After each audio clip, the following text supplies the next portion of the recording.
Okay, my name is Clayton Smalllegs. My Indian name is New Man. My father, Andrew Smalllegs, Bernadette, and my mother, Bernadette Smalllegs. My father gave me that name before I was born, and it was through his travels throughout the United States. And he um, he told my mama about this one community he was in, Washington, called New Man, Washington, and he told my mom, I'm going to call myself New Man, Maninna. So that's how I got my Indian name. But throughout my childhood to around my 30s, I was given different names, my nickname, call it. Each stage of my life, I got a different nickname. Hi, my name is Samsaki, Pamela Smalllegs. My maiden name is Pard. We were married in 1990, and my Indian name was given to me when I was 16 years old by my grandparents on my mom's side. And my Indian name Samsaki is medicine woman, and it comes from the line of brings down the sons, one of his wife's daughters. And my parents are Rose and Dennis Pard. And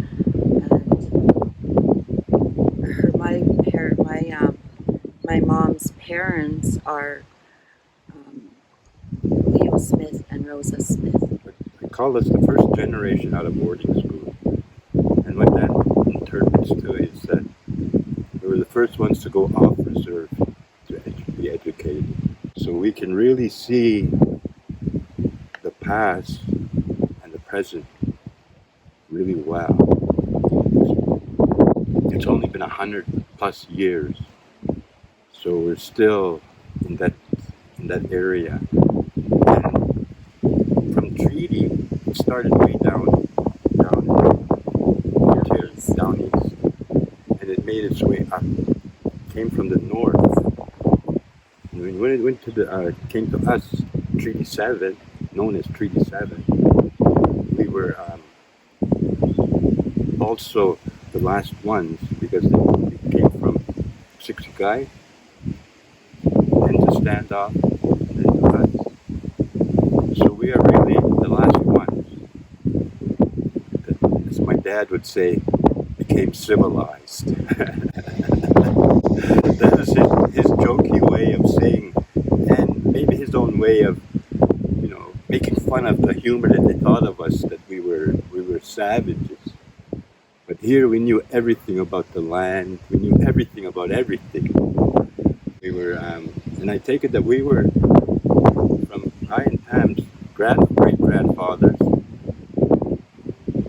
We go right from them to the beginning. So that's how strong of a people we are, because we still know, just like it was yesterday, the connection to our history. And we were the generation, like they were saying that, because both our parents went to residential school, and we were the children that we were the next generation of. They said that we might have been the forgotten generation, because we were the ones that had to keep quiet because our parents were experienced the abuse in these schools through residential school.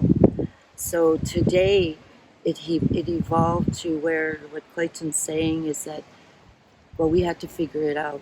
We had to figure out who we were, what we were, why we were here, and when did we come, So we were the generation that had to figure out how to be parents, how to be couples, how in the real relationships. So we started seeking, first of all, our identity. Like we kind of gave a little history of ourselves, of our roots, how our Indian names came to be, why we were given those Indian names.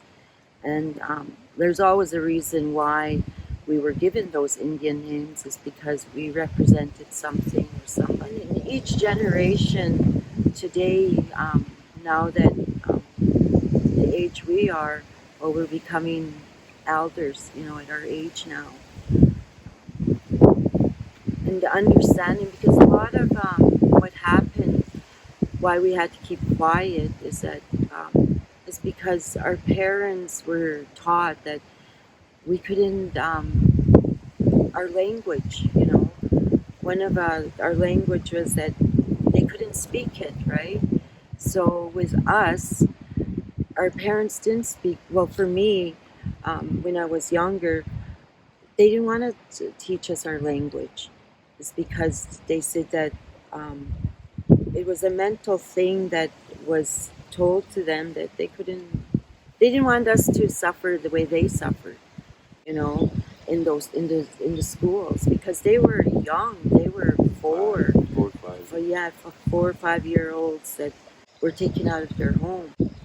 And for myself, my grandfather on my mom's side, he was the only. There's 4 or 5 lines of the Smiths, and in his line, I can only talk about his line. He was the only son, and when the Indian agents started coming to start taking them out of their homes, he was hidden. He was hidden in the bush. His parents hid him. So throughout all those years, they hid him, so he still had the true spirit. And He never spoke. yeah, he never spoke English. He was fluent in his Blackfoot. And with me and Clayton, we do have, we kind of 23 grandchildren, but we might have more, So we got a big family Yeah, now. so we do have, just I and Clayton, we have a big family. And 40 of us plus.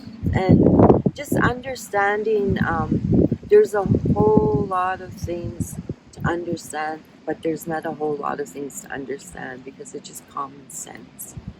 It's just common sense of knowing and understanding, where do we start. But we're already beginning, just So by what we're doing right now. complex. It's simple. And Yes. that's communication and understanding, and then being knowledgeable in what we're doing and what we're saying and how we're doing it. Because I go back to my grandfather. He, my sisters. He won't bother you. Yeah.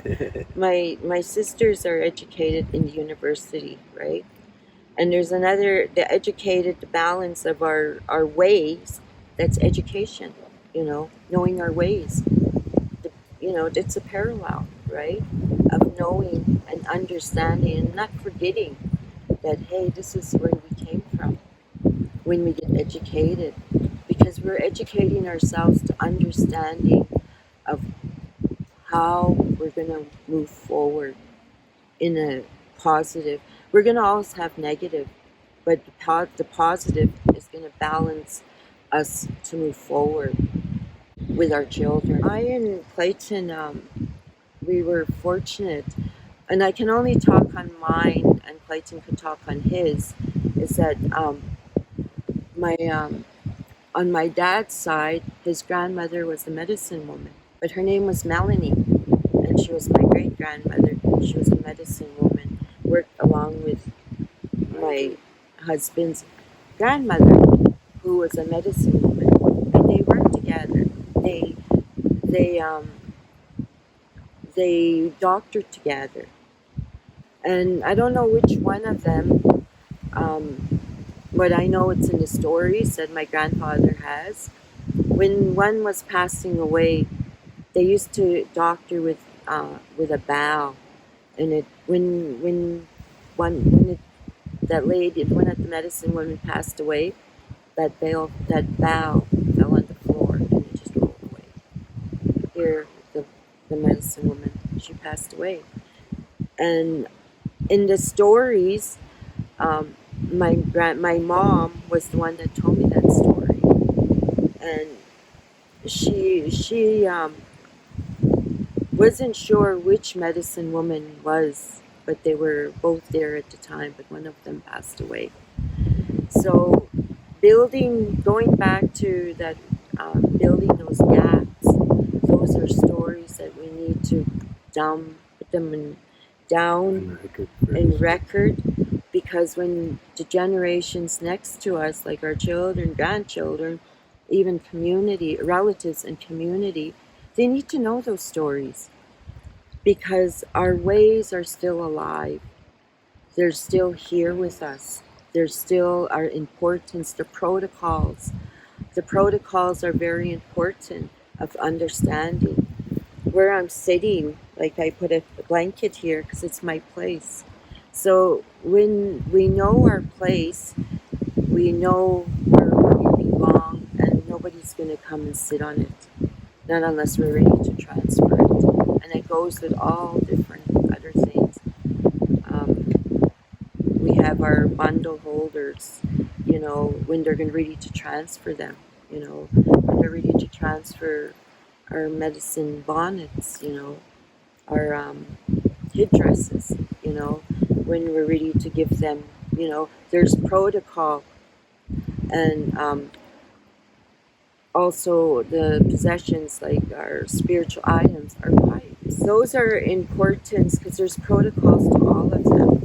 And my grandfather used to say, like my sisters went to the university and they had to do their thesis papers. So they went to him because they needed to do some recording of on how do you do this and what do you do. And you know what my grandfather said? He said, well, you have to be careful, because our ways are so powerful, they're still alive, we could make it happen. So we have to be careful in how we use them and how we tell our stories, and we make sure that the stories are right, because when we put them down on paper and somebody comes along and they read them, they say, oh, that's true, and we need to have them true, right, because that's how we're going to move forward. That's important, and that's building that gap of reconciliation, truth and reconciliation, the truth, because we need the true stories and how we're going to build them. And coming to record us, that's really something. That's an honor, because we're able to share our stories. So when years to come, our great grandchildren may read our stories and say, oh, our parents, our grandparents were able to really say and talk about their stories, because some of our people never were able to say their true feelings, their true reconciliations of their stories, because they passed on. But like for myself, I didn't know nothing about boarding school until I was 23 years ago. It was never mentioned in my family. And, I grew up both. I grew up. My mother was a very strong Catholic. My dad went to boarding school, and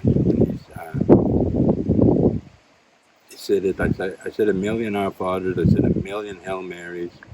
When I got out of there, I just took off as far away from it as I could possibly go. See, he didn't like it. So that was the, I guess you can say, the conflict in my family, the unsaid. So that's why I didn't understand boarding school. In the year 2000, I read a book, and when I read it, I had this feeling. And I went over to see my dad at his place, and I told him, I read this book and talked in boarding school, and there's some pretty ugly stories I heard in there.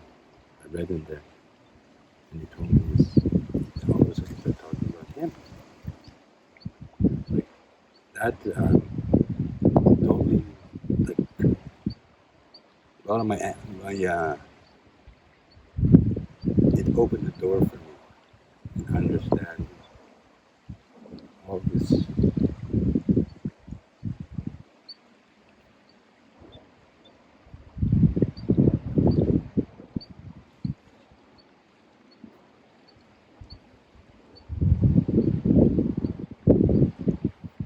Okay?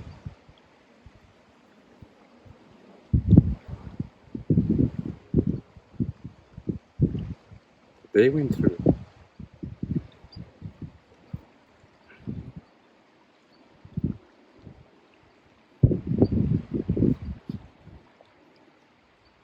But the flip side to it was I got to understand and learn from it and then pass it on to my children. And,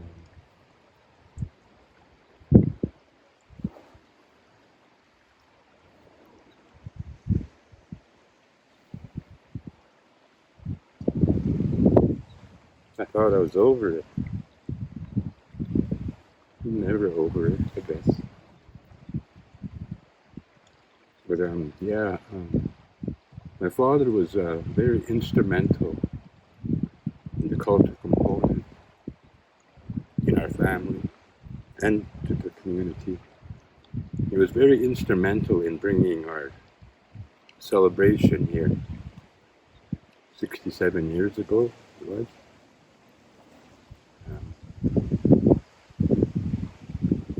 He was very instrumental in a lot of our culture components that are followed to this day.